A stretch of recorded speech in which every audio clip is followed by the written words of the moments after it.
So today is our money in portion of our QuickBooks Desktop to QuickBooks Online Migrator series. My name is Brandon and I will be your instructor for today. The first thing we're going to talk about is customizing our sales forms. So changing the way they look, changing the content of the sales forms, things like that. After that, we're going to get into our products and services, and those are what are called items and services in Desktop. And in this section, we'll also talk about inventory some. Then we're going to get into your customers list and how that might look different from your desktop. Then tracking sales via estimates and invoicing.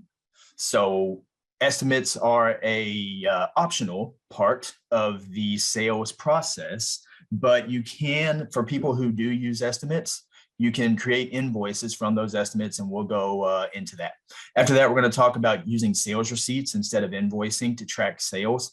And then finally, we're going to go over customer credits and refunds. Everyone should be able to see my QuickBooks Online. So the first thing we want to do whenever we get into QuickBooks is figure out all of our settings. So in desktop, your settings are what are called preferences. So in desktop, if you're looking at my desktop here, you go to edit and then preferences. And these are all of your what are called settings in QuickBooks Online. In QuickBooks Online, you go up here to the gear icon and then accountant settings over here on the left. Now, after this loads, we'll see some tabs on the left side of the page here. We're going to click sales. These are our money in settings. And we're not going to go through these in length because everyone is going to need different settings. Every company is unique in its own way, but we'll be revisiting a lot of these settings throughout the chapter. But you can have settings to customize your forms here. You've got your sales form content settings. So the content that appears on your invoices and your estimates and your sales receipts. And then you've got some settings for your products and services. And if you charge late fees, progress invoicing off of estimates, and then different things down here. So like I said, we aren't really going to spend a ton of time talking about settings today because we've got a lot to cover and only an hour to do it. But you can fumble through these settings and choose whichever you want. And it's important to know that any of these sales settings can be changed at any time, really. So once you get the settings done, next thing to do is to customize your sales forms. I'm going to X out of here. And for those of you who never customize your sales forms in desktop, this is where you get to change what your forms look like when you send them to your customers and what content might be on those sales forms. So in desktop, you actually do it right from an actual invoice. So you would click on create invoice. And then over here, you would click the formatting tab. I'm sorry, up at the top left, formatting, and then right here, custom design.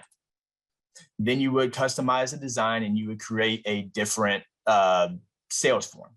In QuickBooks Online, however, the easiest way to get to this is by going to the gear icon right here and then custom form styles right here on the left. This is how you will customize the way your sales forms look. So here we see this page and we've got the standard invoice template. This is what QuickBooks uses whenever I send my invoices to customers. If I click on this, this is what it looks like over here on the right. I'm going to move this out of the way. This is what it looks like over here on the right. So we've got our different information here. We've got messaging and so forth. Now, if I X out of here, I'm going to save and exit. Now, I can either edit that standard style, which is this one. I can edit that and it will change how my previous forms look that I've sent to my customers, or I can create a new style. This will leave all of your old forms alone, and then you can choose to use this new style going forward. So for this webinar's purpose, we're going to use a new style, and I'm going to create an invoice template here. Now, Again, you see what it's currently set to on the right, and then over here on the left is where we can make changes. So you can choose the template right here. The main thing to remember from these templates is that you can't use fresh or bold if you print these invoices out and actually mail them to your customer through the mail, because the addresses, they won't line up in the window. So if you actually print your invoices out and mail them to your customers through the real life mail, you can't use fresh or bold. Otherwise, you can use anything you want. So I'll use, airy new, that's fine. You can also add a logo right here. If you click on this, you would click on this box and then you would upload a logo to your form from your computer. So you would have the picture saved onto your computer and then add the logo there. You can also change colors here. I can try out different colors, anything I want. Blue works fine for me. I can also change the font. We have 4 different options and the size here. You can change it to whichever of those you want. And then editing the printing settings is just editing the margins on the page. So if you want to change the left and right side to 1/2 inch, so it's 1/2 inch all the way around, you can do that. So this first tab, the design tab, is how you change the look and feel of your invoice template. I'm going to change the color just so we can easily see that when we get there. The contents. This is where you can change what is contained within this form. Now we've got the header, the body, and the footer right here. So if I click this pencil icon on the header, I can now change things about it over here. I can change the business name.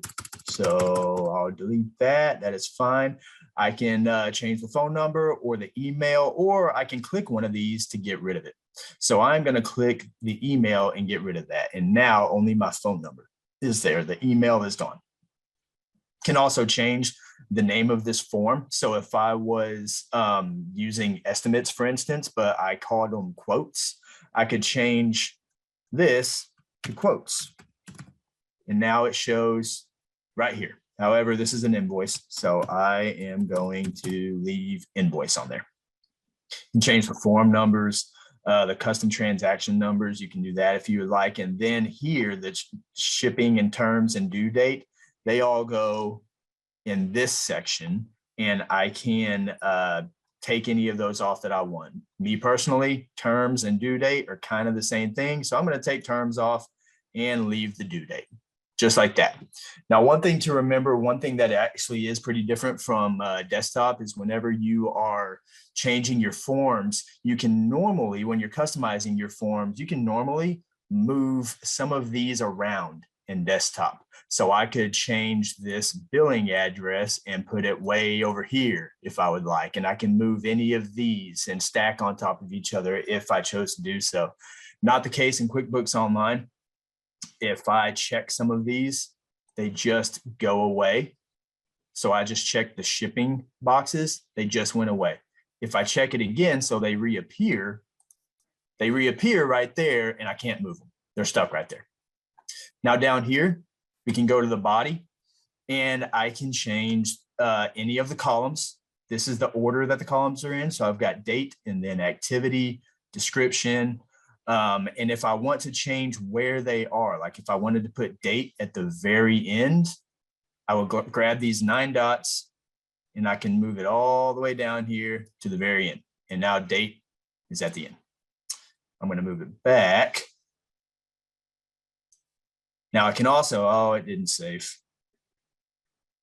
Hold on, it might not let me. Anyways, so I can also decide to uncheck some of these boxes. So I'm going to uncheck rate and just leave the quantity and the amount. I could check it again and it goes right back. I'll just leave that off. I can also edit the labels and the widths right here. So instead of activity, I could change this to product or service. And now it says product or service right here instead of activity.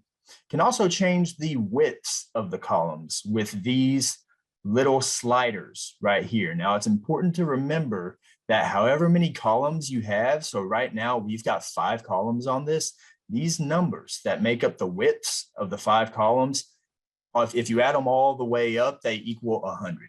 So if I make the description a little bit smaller, something else is going to get bigger.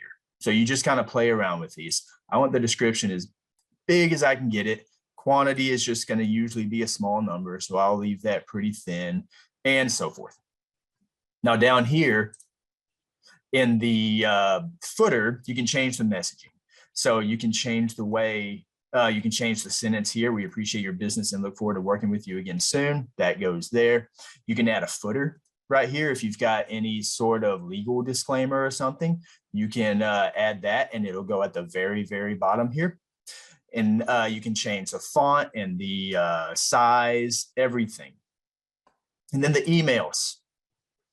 We can choose to add the full details of this invoice to the email. So if I scroll down, it will show everything that this customer bought, or I can click on summarize details. That goes away, but it'll attach a PDF with all the actual details. So that's one thing you can do. We can change the subject line of the email as well as the message to the customer on the email. Also the greeting.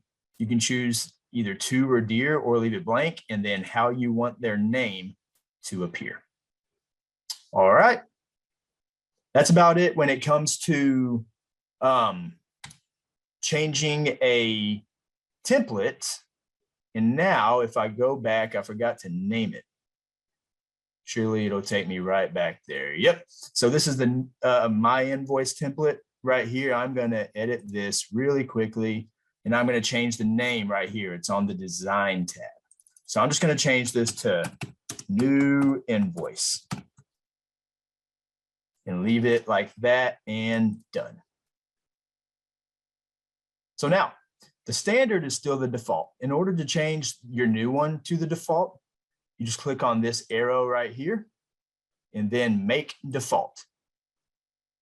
Change template and you're good to go. Now, if I go to new and then invoice, and I'm just going to make a fake invoice right here.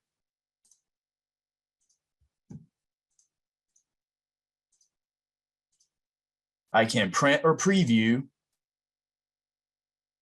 That's fine.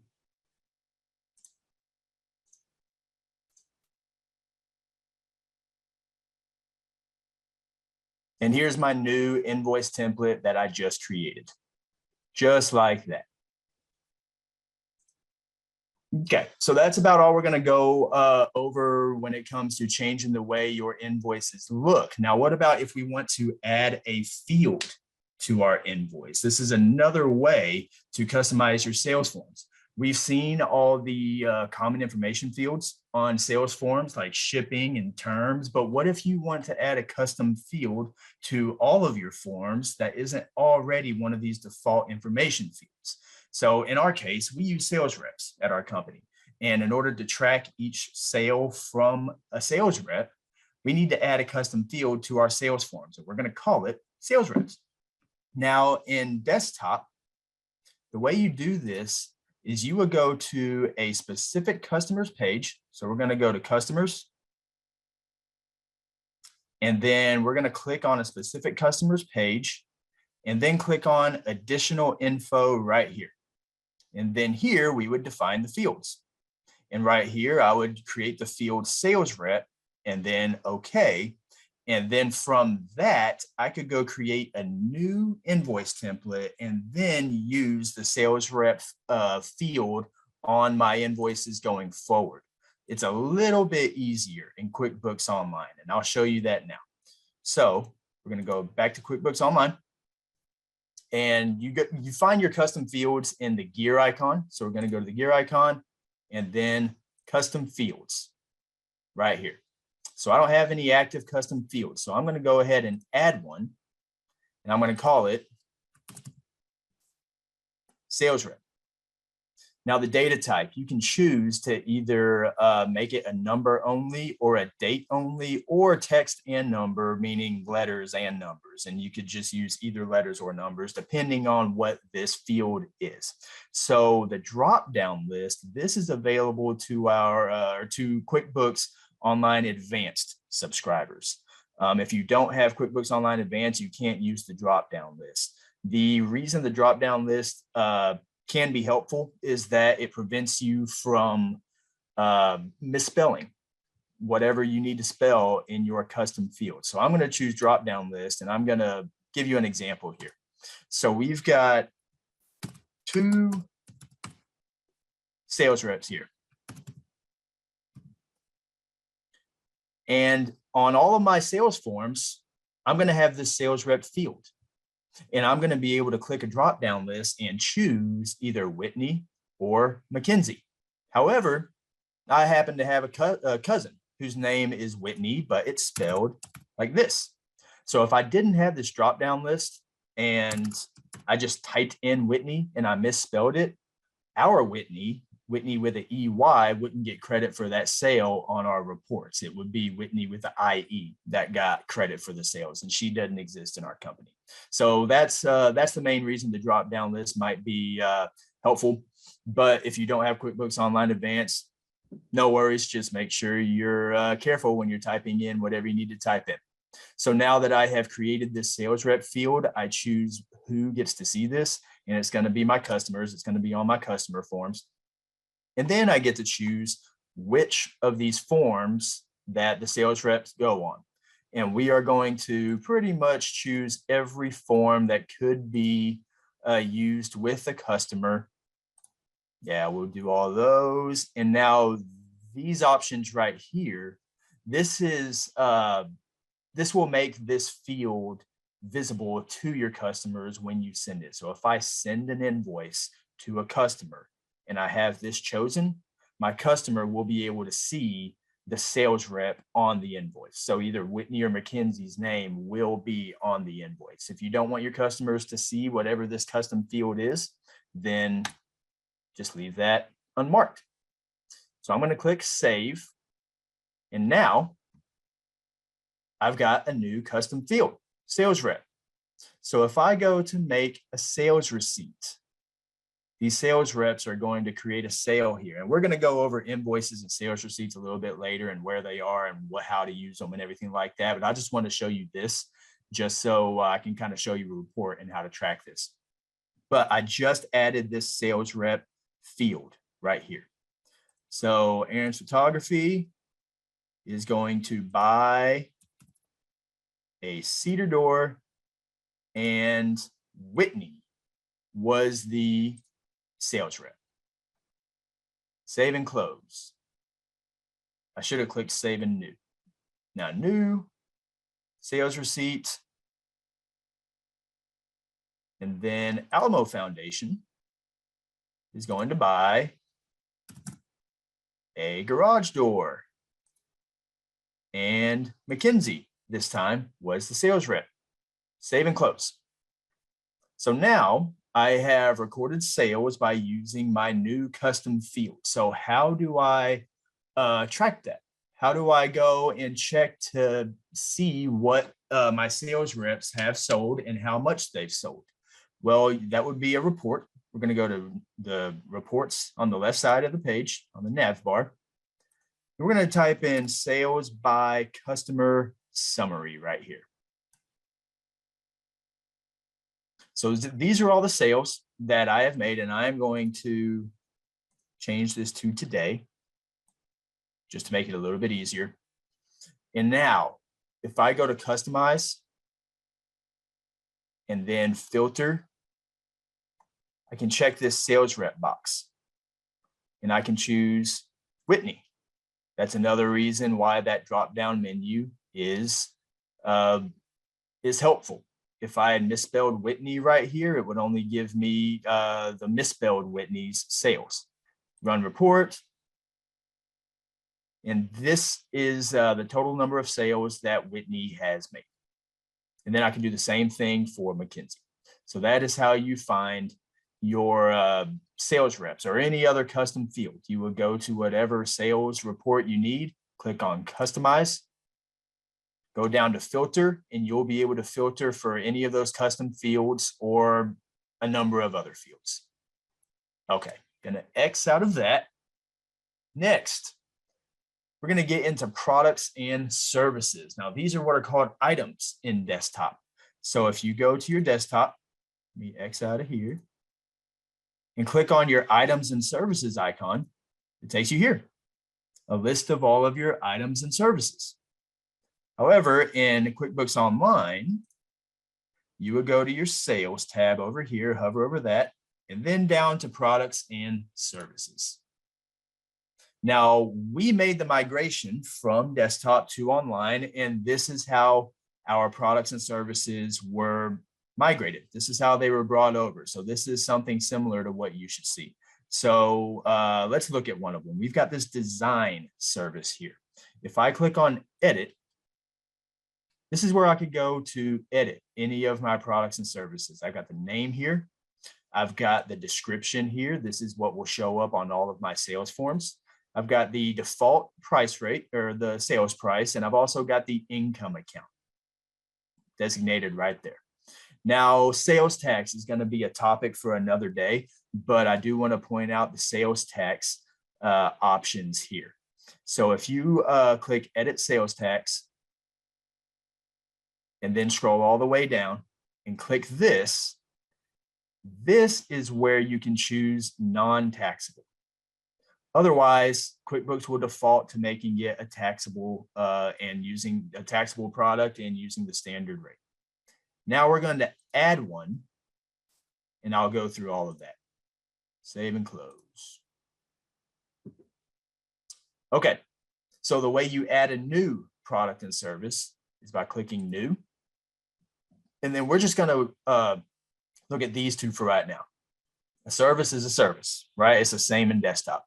Non-inventory is our products or our items. These are non-inventory items. These are just regular physical products that we sell to our customers, but we don't keep on hand. We don't keep a quantity because that would be inventory. So we are going to create a new service. We're a landscaping company, and I'm going to start offering some deck repair services. So there's the name, the description.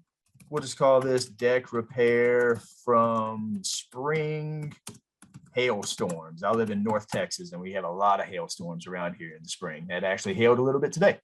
So deck repair from spring hailstorms.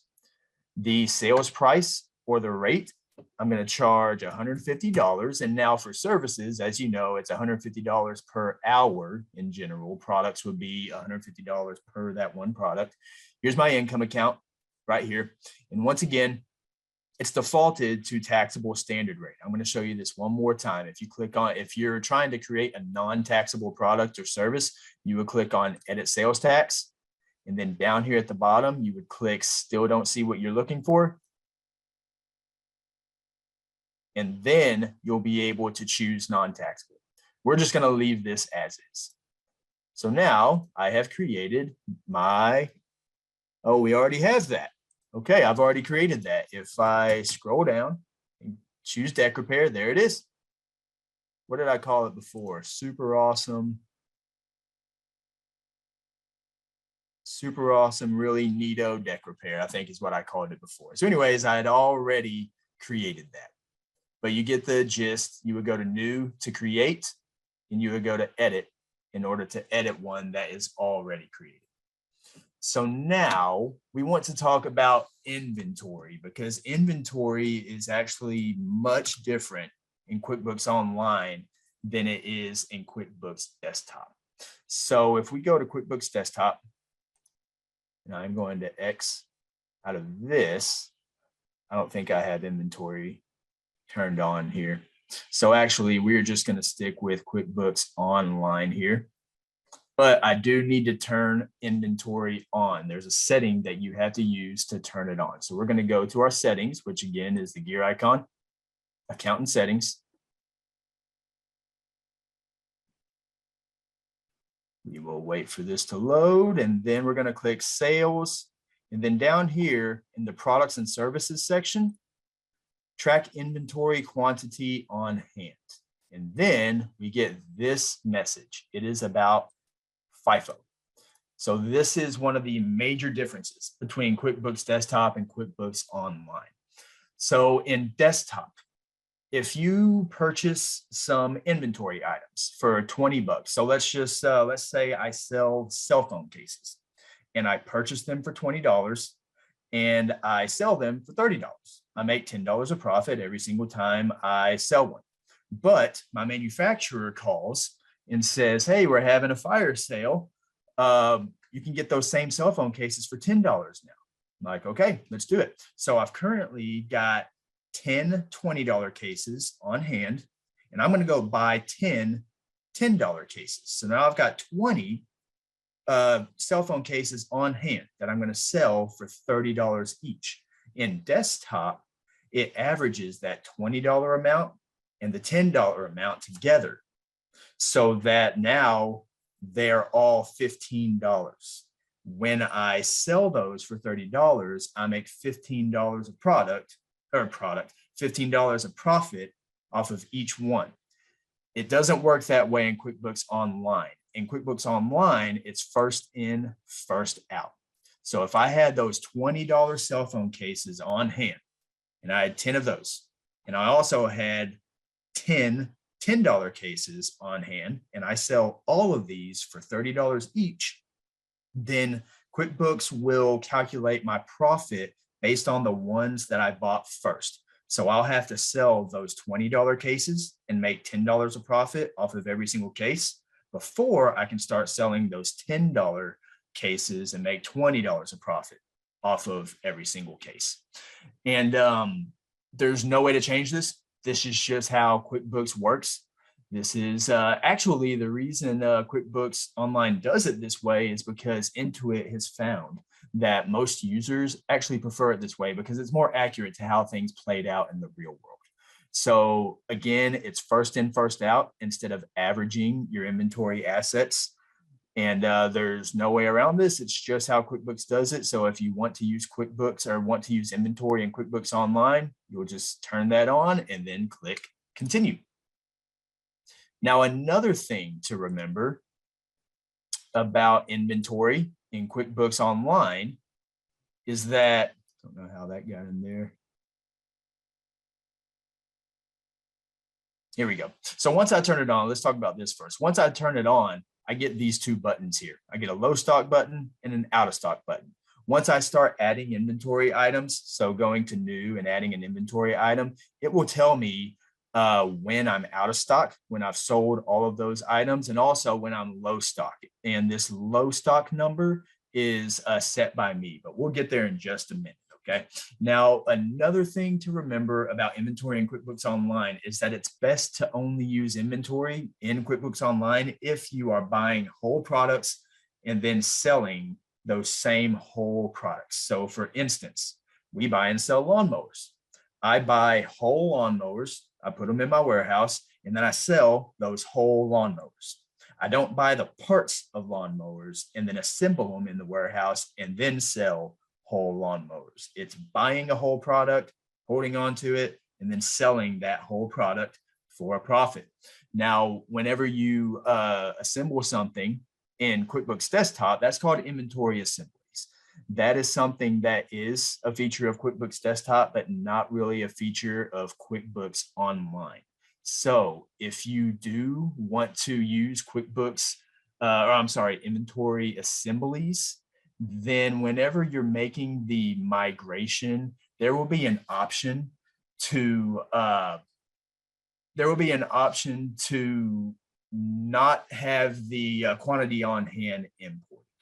So you want to make sure and check the box that says to not import quantity on hand, but the inventory asset balance will still convert on your balance sheet, but the quantity on hand won't, which is a good thing because assemblies, again, just aren't a thing in QuickBooks Online. Now, once your inventory asset balance is converted over, you can then use a separate app for inventory management that actually does support assemblies. And there are a lot of those apps out there. Also, if you're a company that takes inventory orders from customers and then fulfills those individual orders over time, you need to manage the back order status of inventory. And that's another thing that QuickBooks Online doesn't necessarily do. But again, there are apps that you can connect to your QuickBooks that will do that. And the place you find the apps is over here on the nav bar. If we scroll all the way down, it's the last option, apps. Then right here, you would just type in inventory and you would get a list of different inventory apps. Then you could just kind of do some shopping, see which one works best for you. Now we're going to go back and we're going to add an inventory product. So back to products and services, going to click on new. And now I can add an inventory product. Going to click on that and we are going to add lawnmowers. Now, the initial quantity on hand, this is how many I currently have in my warehouse or my garage or wherever you keep your inventory products at. We've got 0 as of today, and we're going to say the reorder point is 10.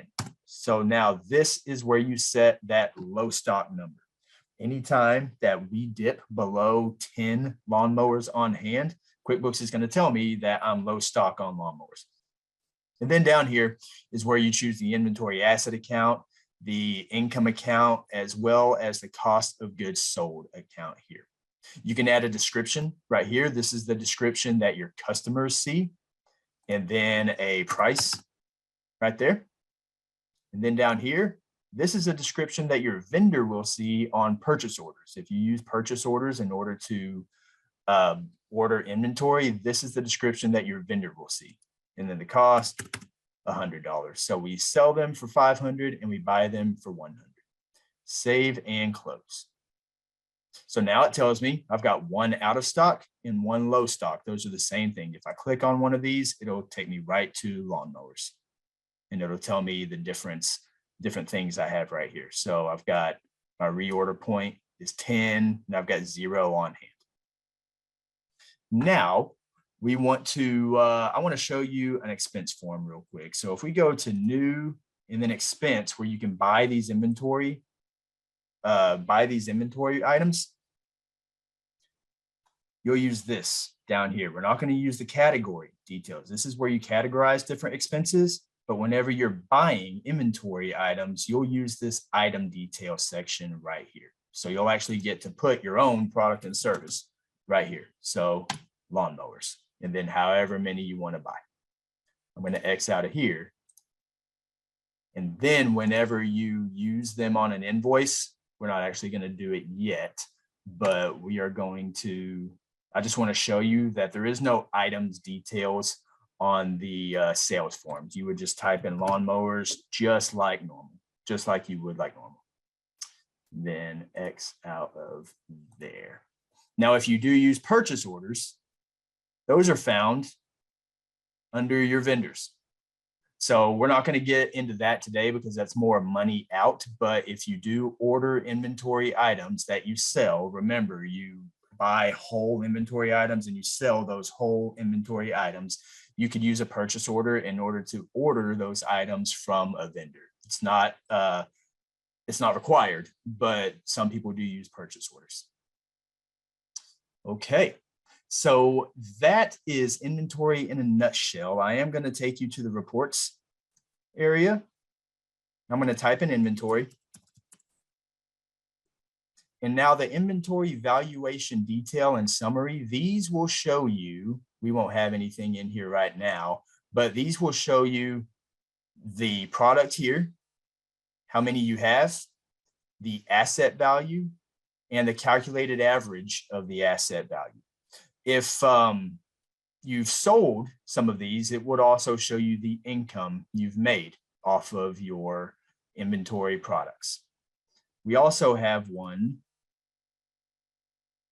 called your physical inventory worksheet. This is used whenever you want to actually do a physical count in your actual warehouse. It'll have all of your inventory products down here, and then the actual quantity on hand here. And then you print this out and you'll write down what you have in your warehouse here. So if you said we had 15 lawnmowers on hand here and I went to the warehouse and I only found 13, I would write 13 here, bring it back to QuickBooks, and then I can make my adjustments that way.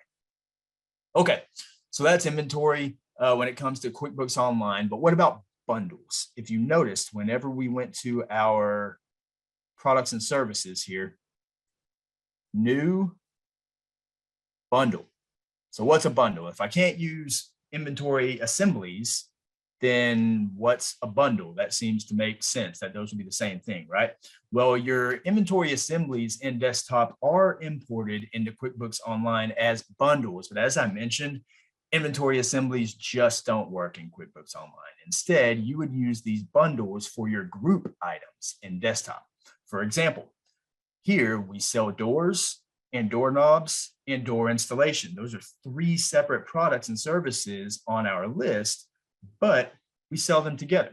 Now I can group all of these into a bundle in QuickBooks Online and then use that bundle on one line of an invoice instead of 3 separate lines. So it's just like your group items in Desktop.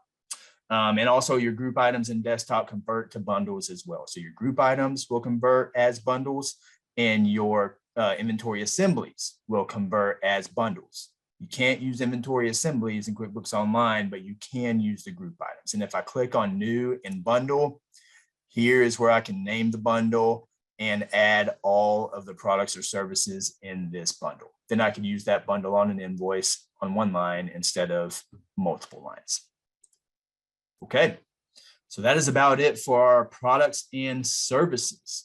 The next thing we were going to talk about is our customers list. So if we go over to sales and then down to customers list, here you find your customers list. We've already looked at it in QuickBooks Desktop, but you'll click customers right here. There's your customers list. And then you could click on a customer and look at any of their information right here. And it's the same in QuickBooks Online. I could click on this customer and then I could look at their information. However, first I wanted to point out this money bar. This is something that is new that you don't really see in Desktop. All of my money with my customers is kind of kept up here. So if I've got any outstanding estimates, I could click on this estimate portion of the bar. It'll show me just the customer with that open estimate. Now I've got a lot of overdue customers. I can click on overdue. And now it will show me only the overdue invoices from those specific customers. All of those overdue invoices are open, but if I click the open invoices, it'll show me all open invoices plus all of those overdue invoices. If I just click on these again, it'll take me back to my regular customers list. Now, if I click on this gear icon here, I can change what I see on the customers list. I can add their address. I can take it right back off. I can add a sales rep. If I have a specific sales rep that deals with specific customers, I've added that custom field. I can now add that to this list. I can also print this list or export this list to Excel. So that's about all the things you can do from this customer's list. But let's click on one of our customers here. The way you edit a customer is by clicking on their name, and then you would come up here to edit. Okay, before we do that, we can view all of the transactions between us and this specific customer. We've got quite a few. It tells you the type of transaction here. And if there's a due date, it would be here, the balance, the status of it. You can see all of that information on this page whenever you click on your customer's name on the list. And then to edit, you would click edit. And here you go. Here's all of their information. You can change the company name, the display name as any of their information. And you also have these tabs down here. So tax info. If maybe they're a tax exempt customer, you can put that info in here. If you have any attachments, you can put that in here. If they have specific billing methods that they prefer, you could add that. You can add almost anything you want. So now we are going to add a new customer. So if I go back to the customers list and click on new, I get the exact same window here, and I just add my customer here. Now the display name as is what is going to be displayed in your QuickBooks. If you want this same display name to be printed on checks whenever you send a check, then you would need to check this box. Also, you have the ability to make customers sub-customers. So for instance, we do landscaping here. If I did the landscaping for, let's say, Jerry Jones, owner of the Dallas Cowboys, I would enter Jerry Jones as my customer. I also do the landscaping for all of his kids. All of his kids are grown, and they're all sub-customers of Jerry Jones. So let's say one is Stephen Jones. I'll put Stephen Jones as the name, is a sub-customer, and then here I would choose Jerry Jones. Now, if every single time that I do Stephen Jones, his house, if Jerry Jones pays for that, then I can click on bill with parent. I can make sure that this is chosen. That way, anytime I send an invoice to Stephen Jones, it'll actually send to Jerry Jones. Or I could choose bill this customer if all the sub-customers pay for themselves. So that is how you add a customer and create a sub-customer as well. Now let's talk about deleting customers. If you have a customer that has a $0 balance, Brian Martial Arts Academy, $0 balance, it's pretty simple to make them inactive. You go to this arrow and then click make inactive. Now Brian's, okay, well, it shows that they're deleted. However, if I click on this gear icon right here and I uncheck the include inactive box, now they go away. So Brian's Martial Arts went out of business, so I made them inactive, but now they're back and they want to be active again. All I have to do is click that box again, and it shows them on the list as deleted. And then I just come over here and click make active. And now they're active again. Now it's a little bit different with a customer who has a balance. If say Amy's Bird Sanctuary, she owes me $500, but she's going out of business. Tough luck, you know? So to make her inactive, I come here and it's not even an option. QuickBooks wants to make it a little bit more difficult. In desktop, you can just make them inactive, but in online, takes a little bit more work. So we're going to click on Amy's Bird Sanctuary, click on edit, and then make inactive is way over here. So instead of just one place to look, you had to look in 3 different places. So if I click make inactive, I'm going to get this error message. It says Amy's Bird Sanctuary has a non-zero balance, meaning she's got a balance. She owes you money. Making this customer inactive will cause an adjusting transaction to be created. Is that okay?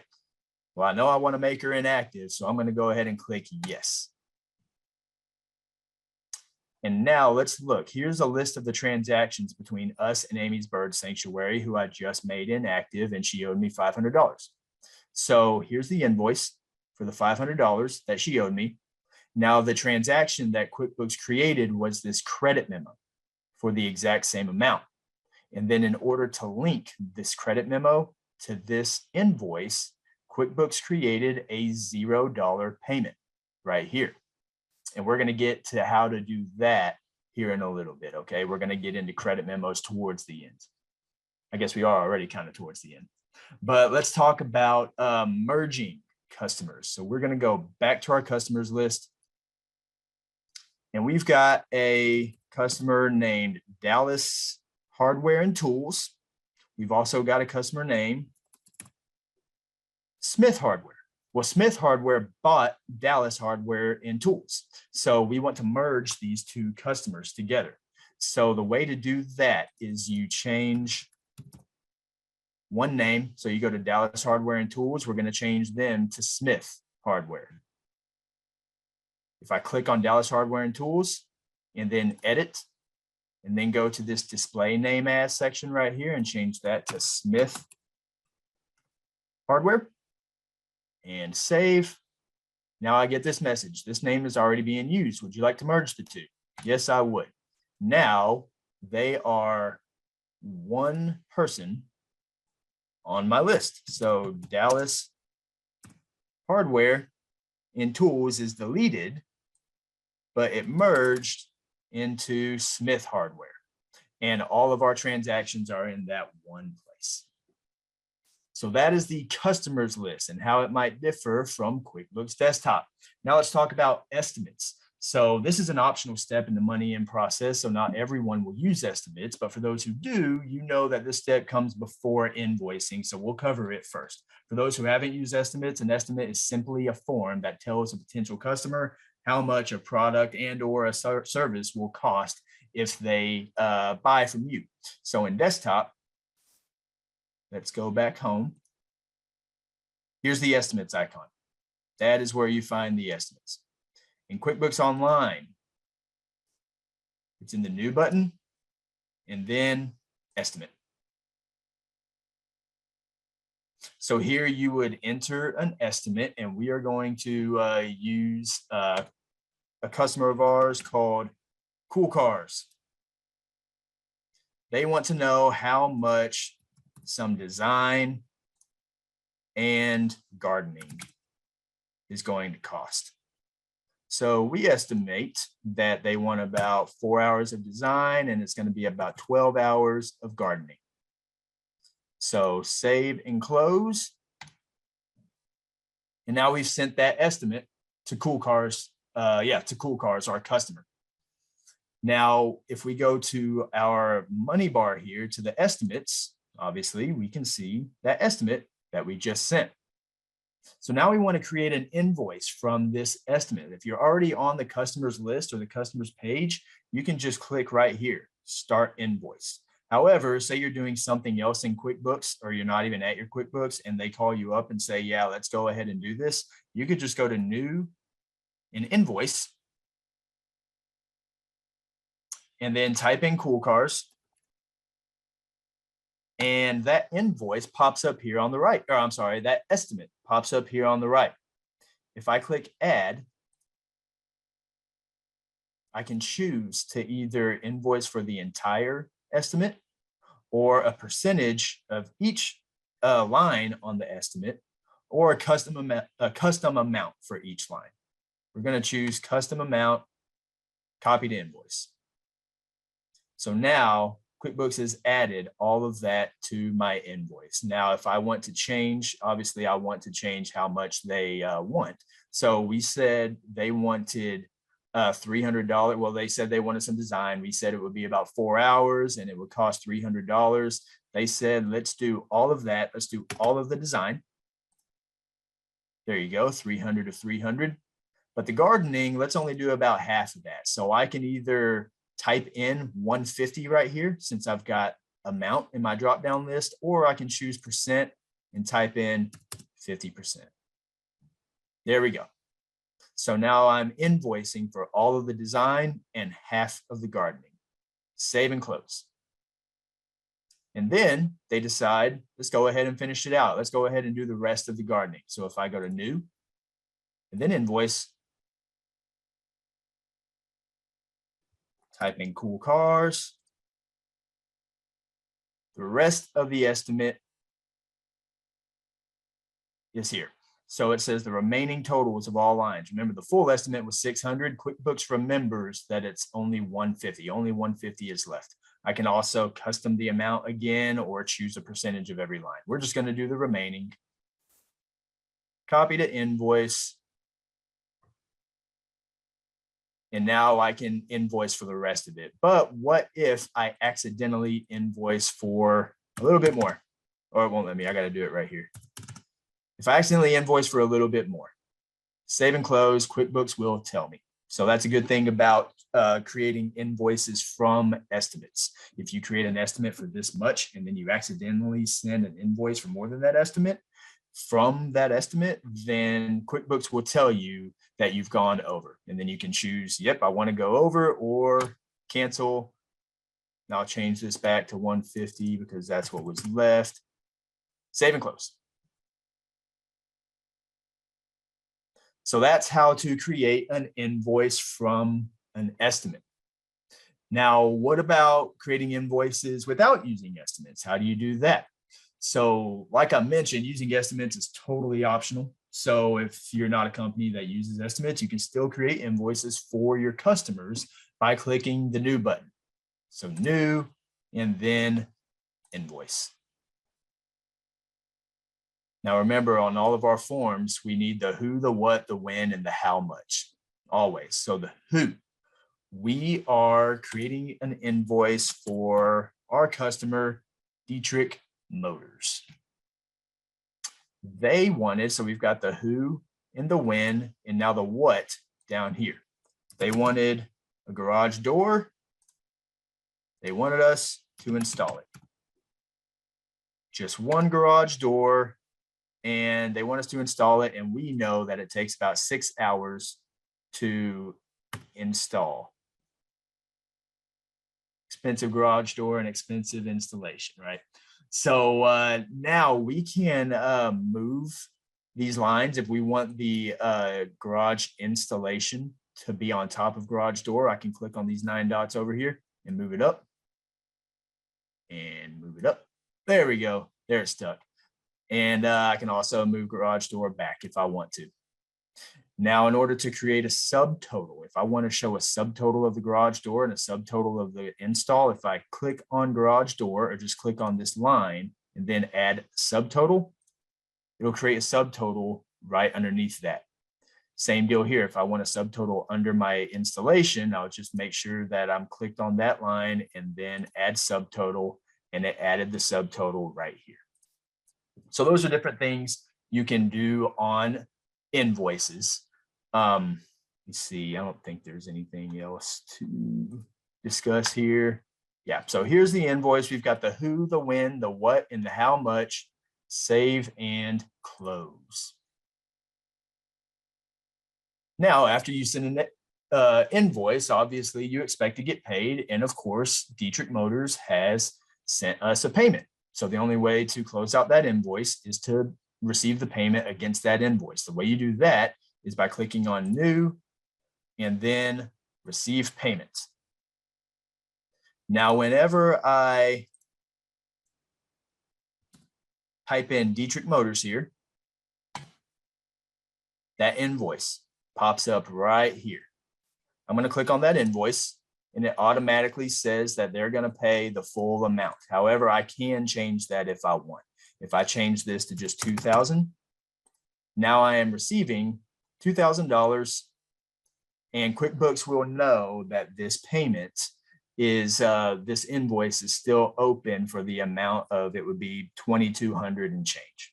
However, I'm going to 8789. I'm just going to collect on all of it.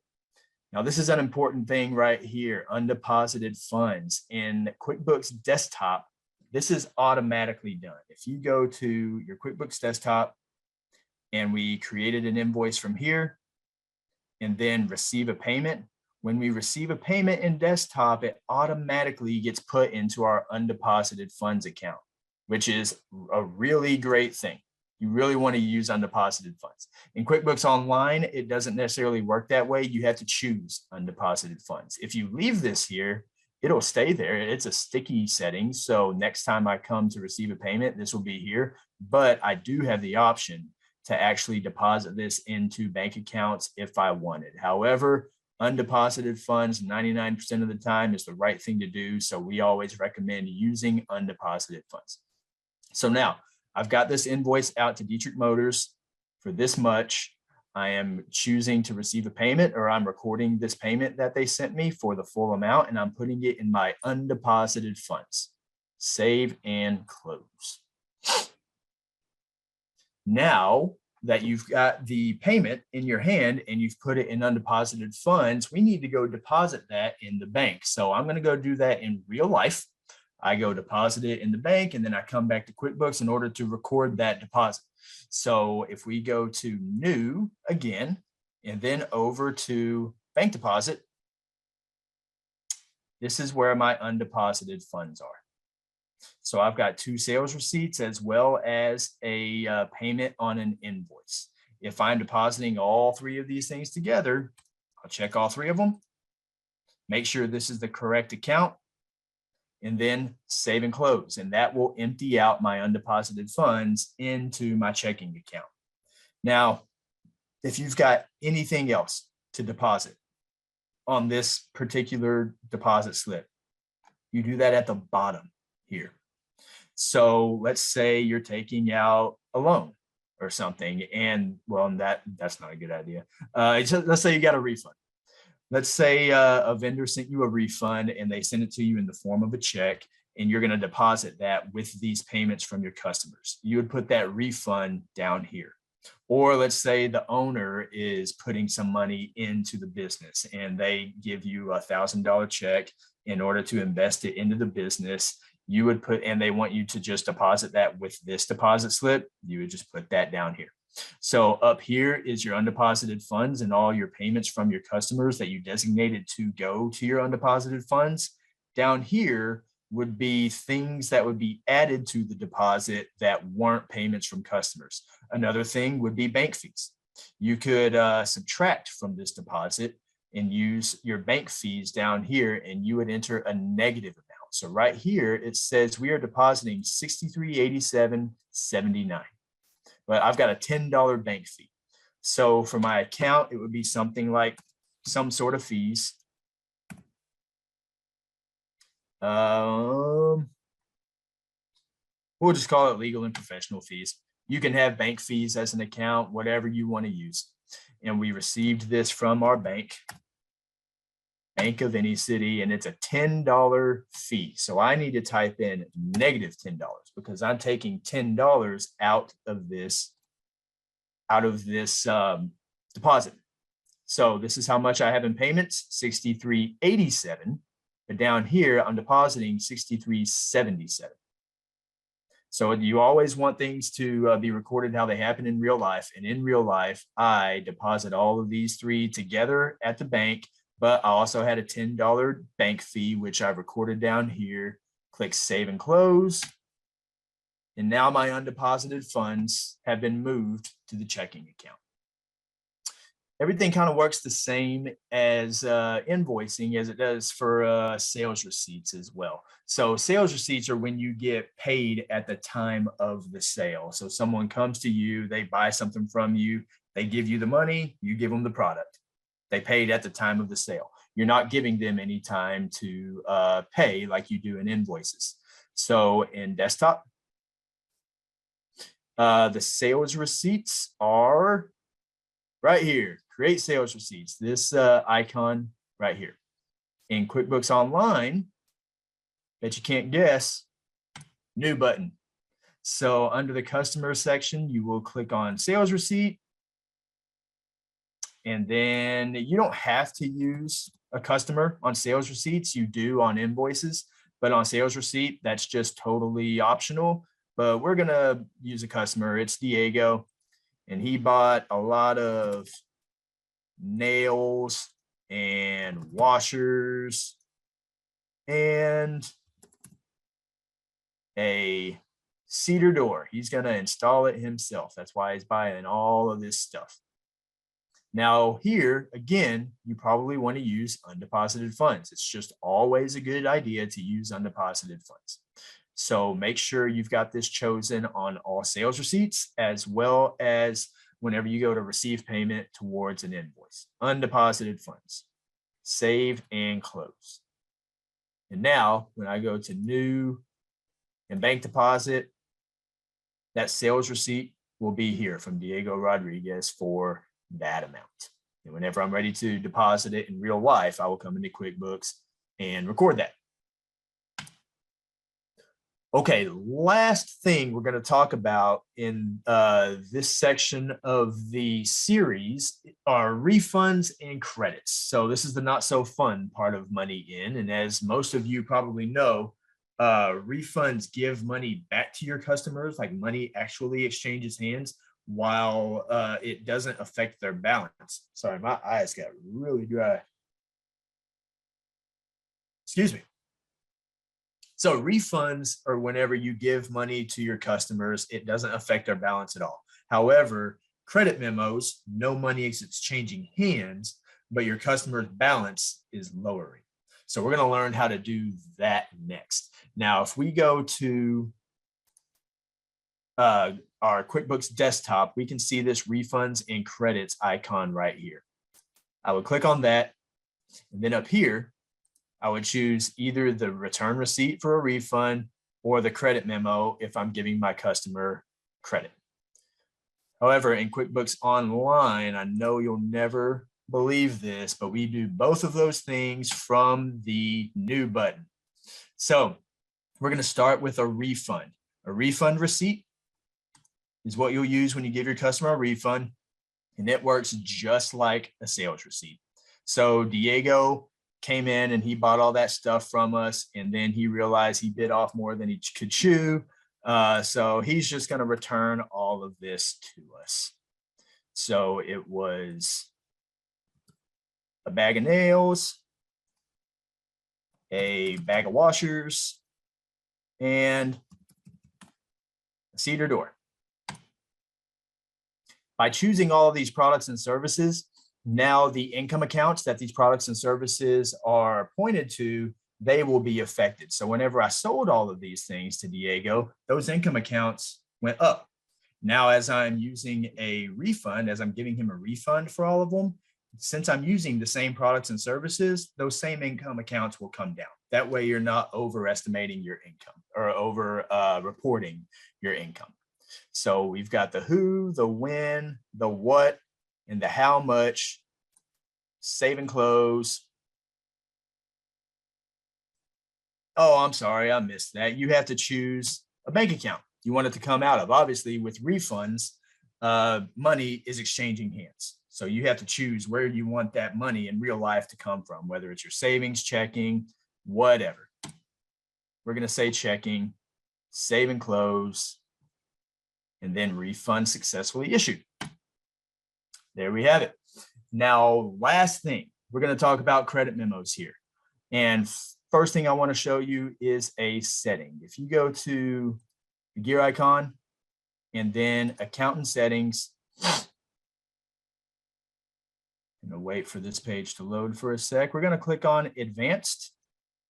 And then down here in the automation section, you want to make sure that this right here, automatically apply credits, you want that turned off. Gray means off, green means on. You probably want that turned off.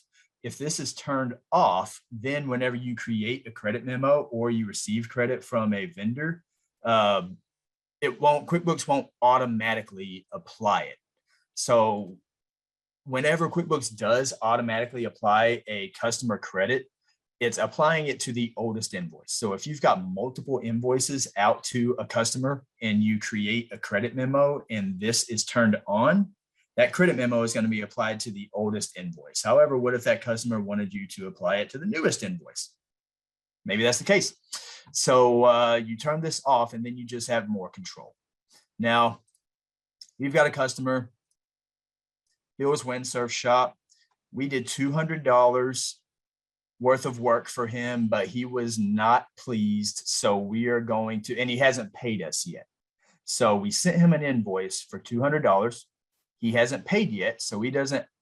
So we're not going to give him money back because he hasn't given us money in the first place. We're just going to create a credit memo to get rid of this balance. Remember, refunds, actually money exchanges hands, credits just lower balance. So again, new button, credit memo, and then we're going to type in Bill's Windsurf Shop. Well, apostrophe, that's what the issue was.